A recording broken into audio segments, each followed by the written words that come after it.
Abu mafi tsada a fuskarki murmushinki, mafi ɗaukar hankali kuma idanuwanki, mafi birge samari siririn hancinki, abu da ya fi ƙayatar da mai kallonki kyakkyawan labbanki, abu da ya fi sawa a maimaita kallonki shine tsararren gashin girarki, abu mafi daɗin saurara a tattare da ke kuma shine sautin muryarki.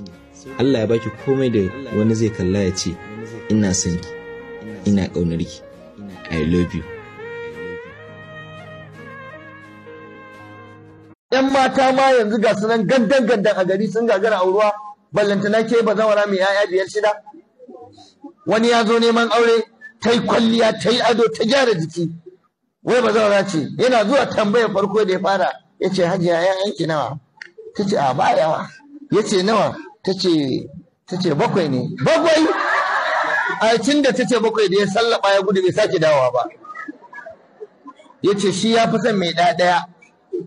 Da haka yanzu mata yaudara suke, idan tana da 'ya'ya bakwai aka sake ta, 'ya'yanki na sai ta ce ba yawa, ƙwaya biyu ne, kuma ƙarya take guda bakwai ta yi.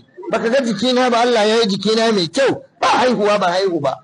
Kin haihu kin kashe aurenki, kin zo kina neman sulhu sai neman maza.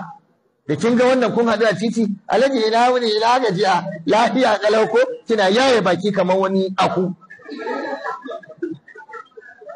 Mace da ya kamata a je a nemo kiyo ke kike farauta, kin yi lalle, kin fita, kin bayyana tsiraicin, kin yi mai mijin ya ki zuwa. Yanzu miji bala'in tsada ne da shi na fita hankali.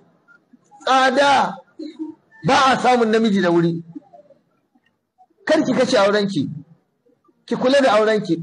Mazan nan da kuke ganin su ba 'ya'yan gidan mala'ika Jibrilu da Mika'ilu bane ba. Mutane ne kawai sai an yi haƙuri da su. Kamar yadda kuma ba ku da kirki, su ɗin ma ba kirkin bane da su. Ta ka yi haƙuri, ya zage ni, ki yi haƙuri, ya ci mutunci na, ki yi haƙuri, baya kula ni, ki yi haƙuri, baya kaza, ki ƙara yin haƙuri akan haƙuri. Mai haƙuri shi ke dafa dutse ya ci.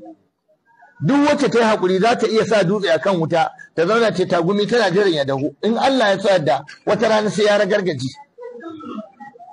Amma har matan zamani wai yanzu wai tambaya ake, malam me ya hukuncin wanki da goga ga mata aure? Kina mummurda muryar ki sai ka ce wata abin nan. Ke ba kya neman aljanna? Ai matar kwarai, matar kirki mai neman albarka ita ce wadda za ta wanke kayan mijin ta goge masa. Me yasa baki tambaya ba me hukuncin nemo miki masara da shinkafa da taliya da yake kawo miki? Shi bawa ne? wala hunna mithlu alladhi alaihinna bil ma'rufi wali rijali alaihinna daraja. Yanda aka ce ya kyautata miki, ke ma an ce ki kyautata masa. Idan har zaki mallaki mijinki ta hanyar yi masa wanki da guga, wallahi ki wanke masa. Akwai asara dan kin wanke rigar mijinki, amma shi yana miki wanki da gugan. Yanzu mu nan duk matan mu muke musu wanki da guga. Me yasa? Kai kake biyan kuɗin wanki da gugan, ba kai kake yi ba? In mace ta kai ta rika, ƴaƴanta ma kai za ka yi musu. Munanan daga bakin ki, saboda wannan yarinyar ta faɗi munanan maganganu a kai, saboda me? Ko kada maganganun Nazifa ba su suka sani a cikin bakin ciki ba. Abin da ya sani a cikin bakin ciki gashi na a bayanka.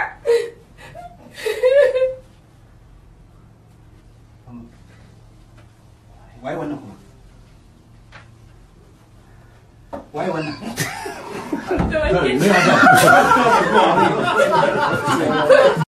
Bateja ga uban fulkana, ga uban fulkana. A bateja ka kai uwa, Afirka waye ta sai mu ja. Idan da 'yan namu na hagu fito mu bashi hannu a ga. Bateja yalli jam, na sari kwali jam.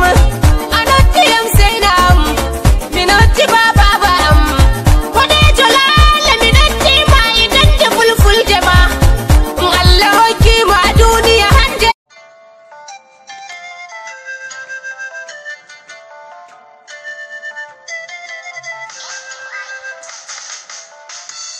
Ya ku ɗauke ta ‘yar uwa kar ku fara nuna karin mata. Ya ku ɗauke ta ‘yar uwa kar ku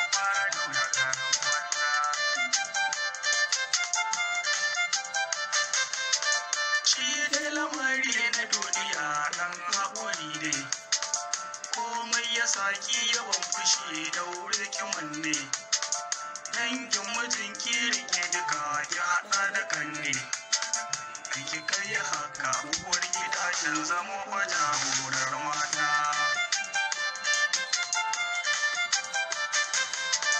Bishiya ado ce cikin gida mu fahimci juna. Zaman lumana da nasuwa salwa makudina. Alamai gida walwalar gida ke saka shi banna. Raka mai gida walwalar gida ke saka shi murna da wadata.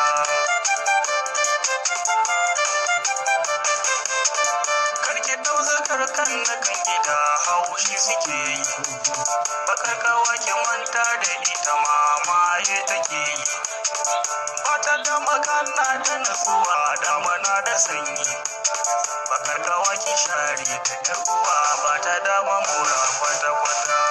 Ya ku daule ta karuwa kar ku fara nuna karuwanta. Rashin zaman gida laukuwar gida ke saka shi kauje.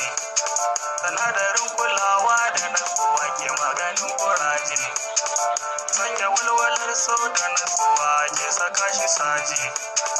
Duk macen da ke tafa kishi ko kira ta tambayar mata.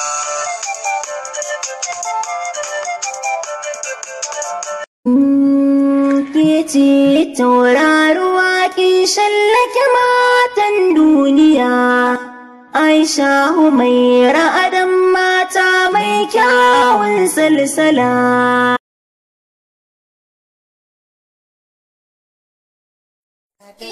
Na san wasu za su dinga ganin kasancewa na kai na ba. Uzuri zan yi ga masu batun domin ba su faɗa so ba. Idai na cika burina ban yi so na maso wani ba.